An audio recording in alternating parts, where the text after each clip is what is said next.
È una grande gioia essere qui per questa festa Marcon e anche essere qui con Giovanni Manildo, il nostro candidato di cui siamo entusiasti. Ti ringrazio Giovanni perché è la tua esperienza amministrativa, la tua credibilità, la tua umanità che hanno agevolato che in Veneto si mettesse insieme la coalizione, credo più ampia che si vedesse dagli ultimi 15 anni, quindi è proprio il segno che ci crediamo in questa sfida al tuo fianco per mettere davanti il lavoro, le opportunità per i giovani, le politiche industriali che servono a questo territorio. Grande attesa nella seconda serata della Festa dell'Unità a Marcon per l'arrivo di Elly Schlein. A suo fianco anche il candidato governatore del centro-sinistra Giovanni Manildo. Per dimostrare una grande attenzione al Veneto e ai temi che abbiamo discusso con lei, che sono temi dello sviluppo, dell'ambiente, dell'impresa, del lavoro, della casa, della salute, quindi un incontro denso di contenuti. Schlein ha evidenziato come il Partito Democratico stia già lavorando mentre il centrodestra non ha ancora un candidato. Mentre dall'altra parte litigano per le poltrone e per le candidature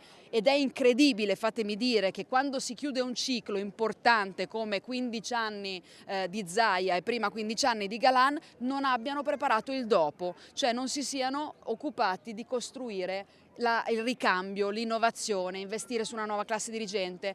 Noi ci siamo mossi per tempo, siamo pronti per questa sfida, abbiamo molto in chiaro in testa le priorità per i veneti perché ce le hanno dette loro.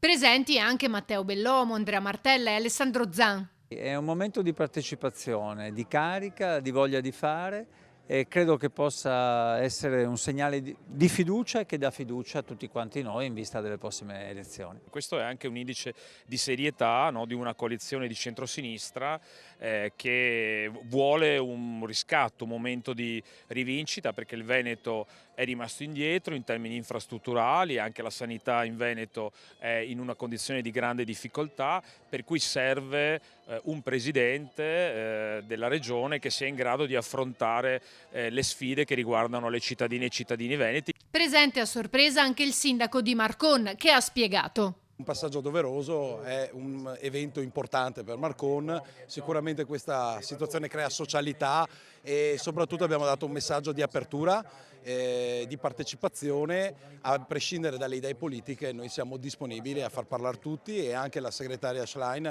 è ben accetta qua a Marcon, quindi grande soddisfazione comunque per questo evento.